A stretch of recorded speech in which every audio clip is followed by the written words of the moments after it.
All right, everybody, and welcome to episode 244 of the 9 Years podcast with myself, Nick Draper, and the face of the BBC Sport website, Mr. Stuart Deakins. We are also joined this evening, and I say this evening for a reason, by George Jones, and we are delighted to welcome AFC Wimbledon's new head coach, Mark Robinson. And Mark, before we do anything else, huge congratulations on your appointment as our new head coach.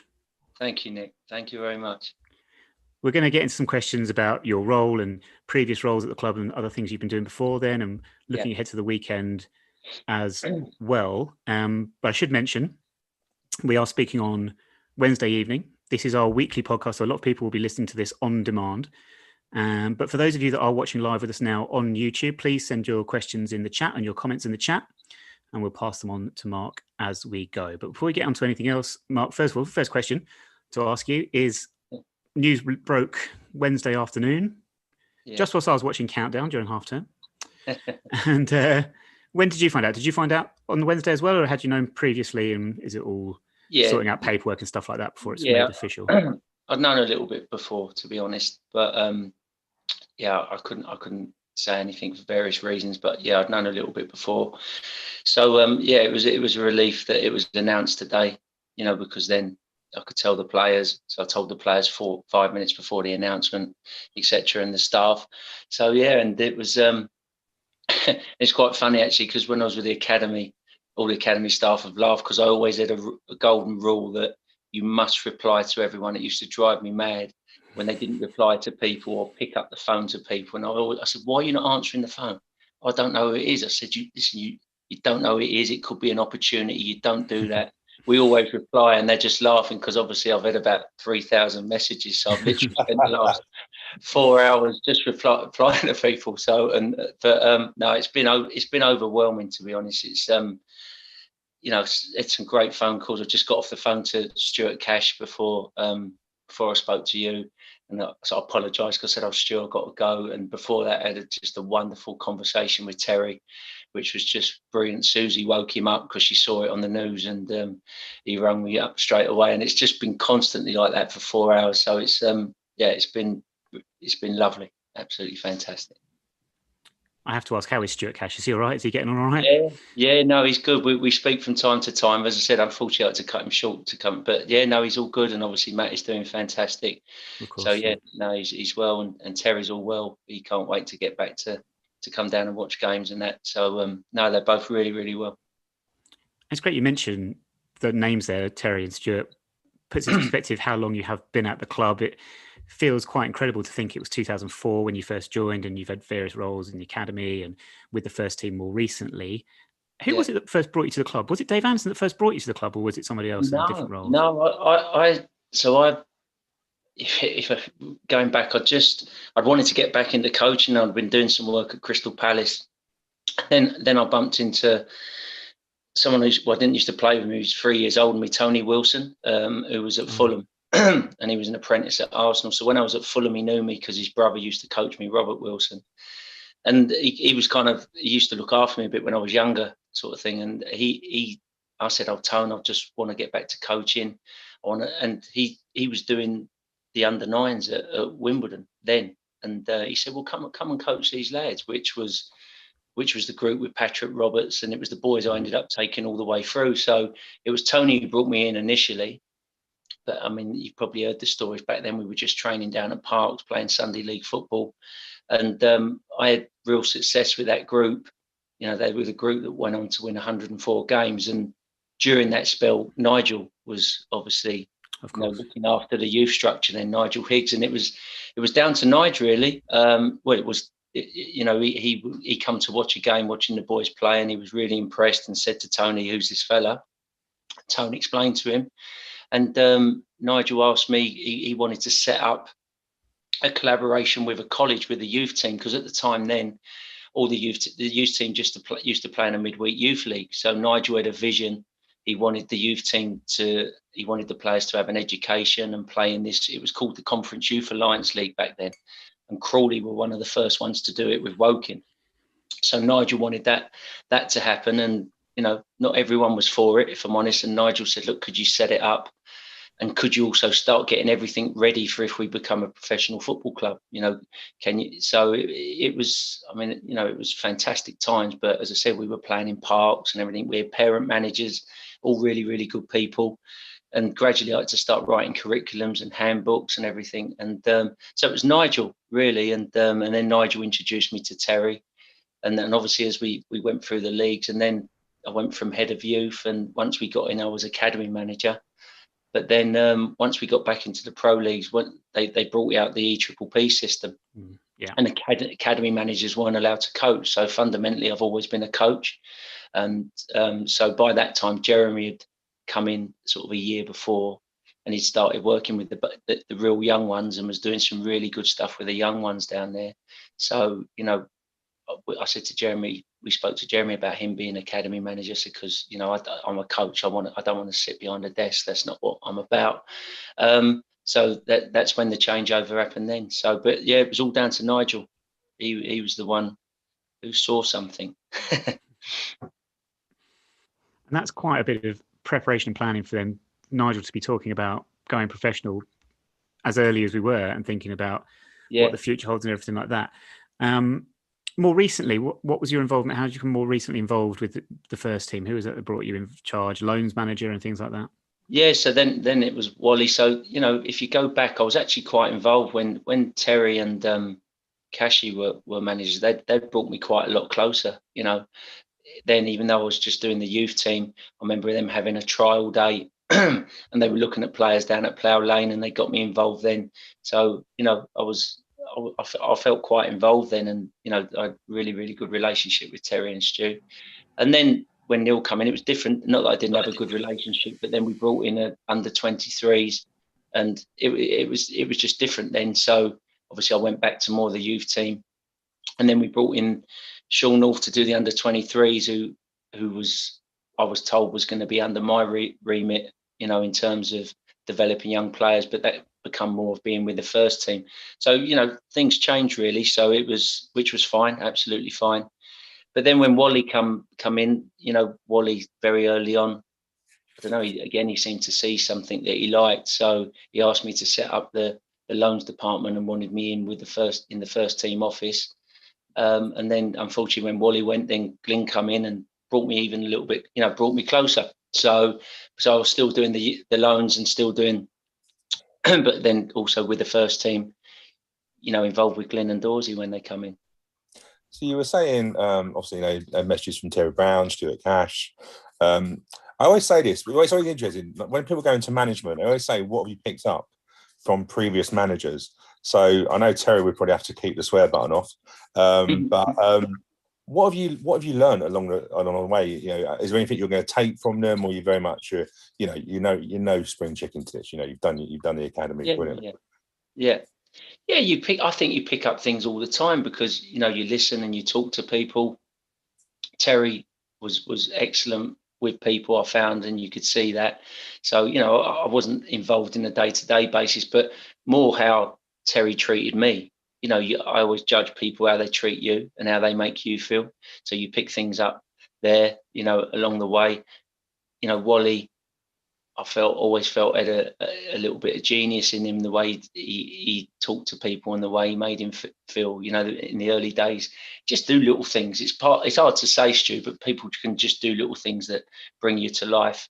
But to be honest, in terms of, I do a lot of my own learning, so I go away and I visit elite environments. I've always done that. That's why, I've managed to get down to spend time with Eddie Jones at Penny Hall Park, and I've visited many other football clubs. And I just believe you take yourself into lots of different environments, and obviously elite environments where you can, and you just see lots of different things and from lots of different sports as well. I've visited British hockey and stuff like that, because you just see, you always gain something, you always pick something up. And especially in terms of environments and cultures and how people, you know, so when I went to England with Eddie Jones, there was loads I learned from the coaching in terms of the intensity. But the one thing I picked up was how he worked the room at lunch.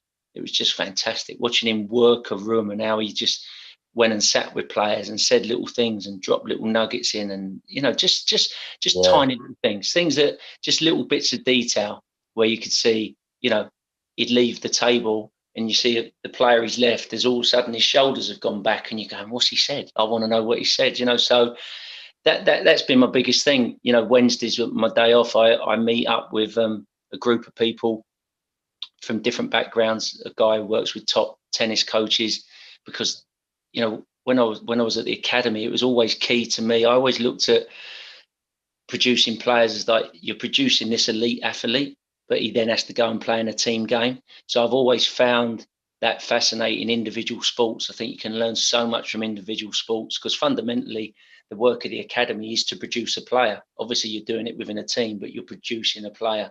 So I've always found that fascinating. You know, my mate was a professional cyclist. He was the best in the country. So I've spent time with him and coaches that he's worked with.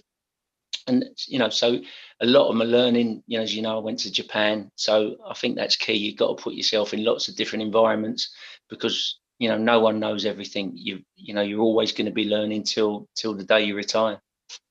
Do you enjoy taking yourself out of your comfort zone then? Because obviously, you know, going to Japan, I think I would struggle, both for the food, to be honest with you. But, you know, is it because you like taking yourself out of your comfortable environment and see how you react? Is that a little bit of you? I think you have to, and I think that's what I've been talking to the players the last 10 days. I mean, Eddie Jones said to me that he wants his players to always feel like they got little pebbles in the bottom of their shoes. That's how he explains. So never comfortable. But if you make people too uncomfortable, obviously it can go the other way.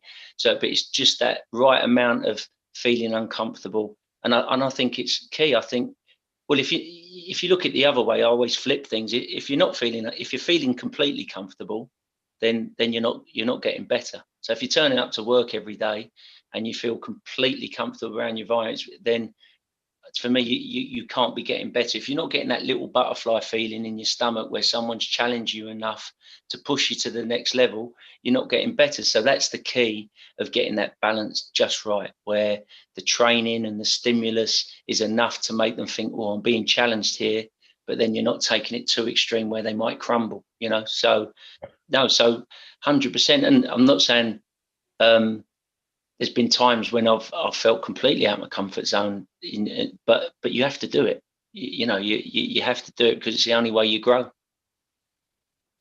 Lots of echoes for me here of teaching. I'm a teacher. Lots of these messages are similar, or not exactly the same, in fact, in terms of getting people to work for you, getting people just on the edge of their comfort zone. The zone of proximal development, I think, is the term they use. Yeah. We take them on to the next step. Was that something you had in mind when you were in interim charge for the Oxford game? We had that post-match interview that won a lot of praise, and a lot of people enjoyed hearing what you said after that. Was that kind of the key message there, is trying to get people perhaps slightly out of their comfort zones, or perhaps trying to raise their game as well? What was the main message you were trying to get across? To be honest, Nick, a lot of people said about the interviews, and honestly, that wasn't planned. That was just me speaking. And, you know, and a lot of people said, they found it really refreshing. A couple had said to me, be careful. But, you know, just moving forward, last time I looked, we were a fan-owned club. So if I'm going to be interviewed, I want to be as honest as possible. So it wasn't me saying, I'm going to set a stall out talking like this. At that time, when I said about the tracksuits, it was just something that popped into my head, because we were talking about, you know, environments and cultures, and I just don't think that kind of behaviour happens in elite environments. Well, in fact, I know it doesn't. So it wasn't me calling players out. I mean, the next day I went into work, all the players were cuddling Rocket, having a laugh with him. So it's not me calling players out. It's just saying to me that we all behave in certain ways depending on what our environment's like, you know, and we can all pick up bad habits. So it wasn't me. It's just, so when I'm going to be interviewed, I'm going to say it as I see it, because, as I said, we're a fan-owned club, you know, and again, what's the opposite? I talk about the weather changed and it caused us a problem. The ref didn't like us. The players were a bit leggy. I don't, that's not that's not going to be me. So, I would just say it as I see it, and I realise that there'd be people waiting for every opportunity that maybe we put in a bit half tepid performance to have a go at me. But that's what it is. I'd rather it be like that, and I know that's part of the game. But whether I was the manager or not, the things I say, that's how I see cultures and environments, and that's how elite performance is. So when I got asked to do the interim job, the one thing in my head was, well, one, I'm throwing myself into it. Two, if I don't get it, I want the club to be in no uncertain terms how I think the club needs to move forward. That was my goal. Obviously, I'm overjoyed that I've been given the opportunity, but that's just how I see it. And I've spent enough time in those environments to know how people behave and how they learn and how they get better. Now it's just a matter of whether not I can do it, whether we can do it as a collective. I think fair to say that one of your mantras then would be high standards, high expectations of everyone. Yeah, but the way it needs to go is that, so when I had the first meeting with the players, we set the value. The first thing I actually did, I asked them what they felt was working well and what wasn't working, because if you don't get the players' understanding of what they felt was working and what's not, then it's just me forcing things upon them. So that was the first thing that I did, was get them to speak about what they felt had worked and what they felt wasn't working so well. And once we'd done that, then we talked about setting values, because the problem you have, Nick, is when you're talking like I'm talking, that people sometimes think, oh, you're trying to set up some hippie commune, where everyone's walking around learning and how lovely it is, and that's not the case. Well, it is the case, because you need, as people need to learn and develop, but it's your values that gel it all together. So although I want people to come into work every day and develop and get better, because that's, everyone wants to get better, it's your values that are the glue. So if someone steps outside of that, and people know me well enough, that's when your values kick in, and make sure that your environment, as well as it being learning and developmental, it's also has very, very strict guidelines on where you need to go, and if that makes sense to you. So that's what. But again, I want, it should be a collective. I want the players to take more and more ownership as it goes on, because at the end of the day, they play the game. They're the ones that cross the line. They've got to play the game. So where I want it to go with is that they take more and more ownership over what they do, because football's a game about making decisions, and making decisions on the spot, and making decisions in ever-changing pitches. So that's what I'll be looking for as time moves on, is that they start to take more and more ownership, and then the staff, we just add the detail. So it's been a hell of a couple of weeks, if you think back from the defeat at home, the 2-0 defeat, and obviously then Wigan. How have you found it? Because in terms of, I'm not going to pry too much, but obviously, you're interviewing for the job. You could say you've been interviewing a job every time you've done a good interview. The interviews have come across really, really well. And obviously that win against Wigan was a great win. Were you disappointed that the game was off Saturday? Did you feel that was a game that could maybe, basically, if you won that back-to-back game, you're putting the ball back in the club's court? How did you find it? Yeah, I mean, a lot of people said that to me, and a lot of the staff, because I think they could feel the momentum within training, that the sessions have been really good. The snow hadn't stopped us training, as you saw. The players just cracked on, and we got on with it. So the momentum was good. So I think everyone was disappointed because they said that, and they said, "Oh, we get another win, then great." But the way I look at it, Stu, and this is the way I look at things, is nothing changes. If you're process driven, and I believe you have to be process driven. If you want to have consistent success, you have to be process driven. That's just the way I say it. I'm sorry if this sounds boring, but this is how I see things. So whether the game was on or off, yeah, it would have been nice for some momentum. And I'm not stupid. I realised that you win games, it can give players confidence. But then if you win the game and you come back Monday morning and your processes aren't there, then you lose again Saturday and it doesn't mean anything. So whether the game was on or off, the processes that we're going to go through again on Monday are irrelevant. So, So obviously we're going into Peterborough. I'm not a fool. It's going to be a lot tougher game going away to Peterborough. Going to be difficult, but the processes will be in place. And win, lose or draw against Peterborough, the processes will be in place again Monday. And a big part of that is the reflection process, so that we can build our identity. So, would it have been good to play Rochdale and win? Of course it would. But in terms of where I see us going and what we need to do to get to a place where we have consistent success, I don't think it matters, if that makes sense. If I'm making sense. Yeah, no, you do perfectly. Do you know what? I loved also the comment about the snow. It made me absolutely laugh because, when I was younger and it snowed, I was like, I'm going out there because I want to dive around. And it made me laugh in a way because it was like bringing a kid back into the player. We've all got that in us. Yeah. How was that? Was that a risk at all? Was the ground hard or anything? Was it a risk to do that? It was because it got obviously a lot of, I can imagine the players were like, this is great, because sometimes you can mollycoddle players too much, can't you? How did it go? No, that was it. So we had a meeting in the room upstairs, and we couldn't go. We were going to go to a 4G, but that was completely covered in snow, and that was worse because that had iced up completely. So we got to say, so I said, lads, we're going to train, and it was brilliant because I could see a few faces as in, oh, we're going to train.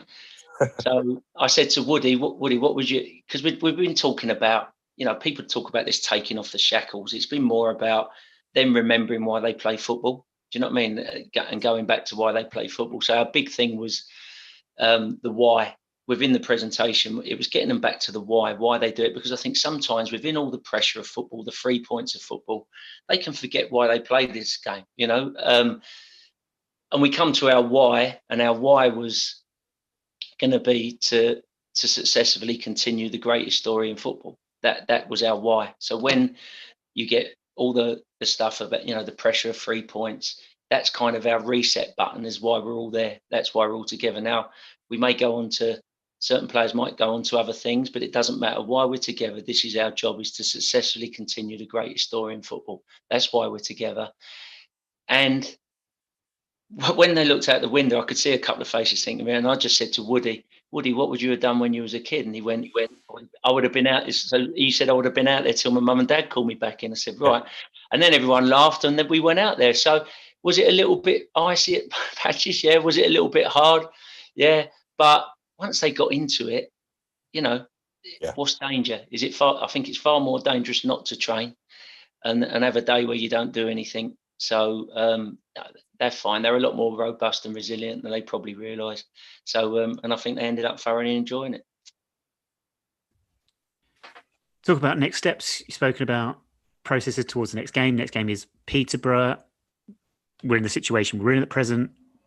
Had a bit of a touch this evening. One of our rivals, if you were, at the bottom of the League One at the moment, Wigan, heavy defeat this evening, which has kept us above the drop zone for the time being. But in terms of teams around us in the table, do you pay much attention to what they're getting up to? Or is it more just a glance to see what's happened and then concentrate on ourselves? Everyone's going to have a glance, and you're going to have a look, but I think it is concentrating on yourselves 100%. The big thing I looked at is, I don't think there's going to be any whipping boys this year. Like we had the couple of sides that become detached last year. I don't think that's going to be the case. I know the guy very well who's gone in at Northampton. I wouldn't be surprised if he stays in there. I think he'd do a very, very good job there. So I think you look at that group, and I think they're all capable of picking up points. So again, you look at it, Nick, and you go, well, if they're, we've got to keep the focus on what we're doing and not have those highs and lows. You lose a game and maybe you drop back into the zone again. Nothing's changed. It's just about what we're going to do next week and how we're going to get those performances, how we're going to get those wins, and how we're going to climb out of it and climb away from it. So, I'm not going to lie and say you don't ever look, but it can't be the focus. The focus has always got to be on our processes and what we're going to do and how we're going to get away from it. As I say, first up is Peterborough. We won't go into too much detail at the moment. They are third in the table. Darren Ferguson in charge there for his third spell. Just to ask you, London Road, what's it like to go there? What sort of a venue is it to go and play football? Yeah, I mean, obviously I haven't had a great deal of experience going there, but I think they are one of the top sides in the league in terms of how they play. But, what I want, all I'll be looking for I mean, the pitch isn't the greatest, but again, that makes no difference because they're a footballing side, so there's no excuses there. So I just all I'm looking for Saturday is, like the boys did in the first 30 minutes against Wigan, is everything that we've worked on. I want them to go and try and impose their identity on Peterborough. And within that, we've talked about how that we can't have a soft underbelly, how we're going to look solid. But I want us to go there with belief and impose our identity on them. And whatever that brings, it doesn't matter, because then we can go back and we can reflect and we go, what we did well, brilliant, we build on that. What wasn't good enough, what we need to improve. And that always has to be the case, because if you go somewhere half-hearted, then you've got nowhere to go with it, and that's always the way I've been with players, with young goalkeepers. I've always said to them, come for everything. Come, and they go, what do you mean? I said, come for everything. Just come for everything. And over a period of time, you'll realise what you can't get to, but what you also realise, there'd be so much more that you can get to if you're coming for crosses that you never thought you'd actually get to. So come for everything, and you'll gradually work it out over time. But if you stand on your line just shouting away, there's nowhere to build. There's nowhere to go from. That's what you'll be. You'll be the keeper that shouts away. And that's how I want the team to look at it. I just want them to go, and I want them to have the belief to go and impose their identity. And then whatever that brings, we will carry on from there. Go. I was going to say very quickly, loads of messages, Mark, loads of messages of congratulations and stuff like that. One's coming from Aaron Paul, who was reminding me, actually, he has Darren McAntony and Lyle Taylor on his podcast recently, and Darren is a little bit of a character. Let's be fair on that. So I was going to say, like, him and Barry Fry, that would be an interesting thing for you to see. I don't know how old Barry Fry is, to be fair now, but, on that side. Are you looking forward now to pitting your wits against? Because you've done it at academy level, and there's some really good academies. So you've pitted your wits against people anyway. Is that sort of like a little bit of a challenge looking forward to? I'm not really ego-driven, Stu, to be honest. I love characters. I find it interesting coming up against people, but I don't know about pitting my wits. I mean, as you rightly said, in academy, there's lots of ex-pros out there. When we played Newcastle, Dave Watson was the manager of Newcastle, ex-England central defender. So I'm not going to lie, after that game, I got on the coach, thought, that was quite nice, ex-England centre-half, and we won well.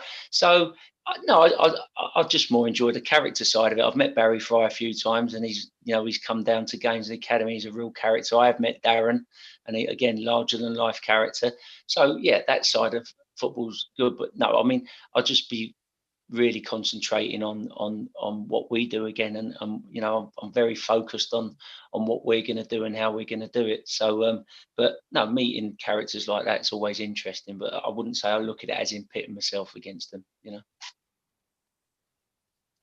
Mark, we've got quite a lot of viewers live on YouTube this evening. A number of questions coming through. So at this point, I'm going to hand over to our glamorous assistant, Mr. George Jones, with some listener questions or some viewer questions. Okay. Yeah, thank you for everyone who sent your questions in. I think we'll start at the top. Connor wants to know, what are you looking for in sort of an assistant manager? Can you give us an update on that sort of position? Yeah, so with the assistant, as part of the interview process, obviously they asked me about an assistant. So I had two people in mind. All I would say at the moment, is quite difficult because the caliber of people that I wanted to bring in, don't mean this disrespect for that, they're not out of work. So the people I want to bring in are in work.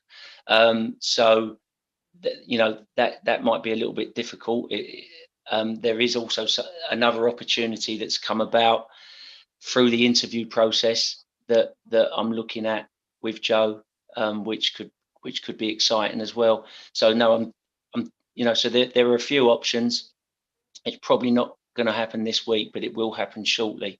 So no, I'm fully aware that I need an assistant. I'd highlighted two people that I'd like, and another one's coming to the frame, who I spent several hours with on Sunday, and really exciting. As well as keeping the team. I mean, I've already brought in other members of staff anyway from outside to support the processes we're doing, as well as stepping Rob up. And I will keep, I need to speak to Joe, obviously, but I will be keeping Rob up as well. He will probably take over my role if Rob wants to continue that, and I think he does. So he will take my role as loans manager, but he will also still be in and around the first team, because as I said, I'm a big believer in developing people in the building, everyone, and I think Rob's going to have a major part in this football club's history, and the players have absolutely loved him. So it's important that he's around as well. But yeah, so very long answer to that question, George. Is there's processes, and hopefully by next week it'll be sorted out. Yeah. Another question. Tony Shepherd noticed in the announcement you were referred to as head coach rather than first team manager. She just wants a bit more information on what that means in sort of the day-to-day operation. Yeah, so I think that's the direction the club want to go to. So, you know, when I was interviewed, that Joe made it very clear to me that that's how he sees it, and I agree with that. I think what's really important when you do any role, you know your strengths and you know your weaknesses, because everyone has weaknesses. If the things obviously that are new to me is recruitment.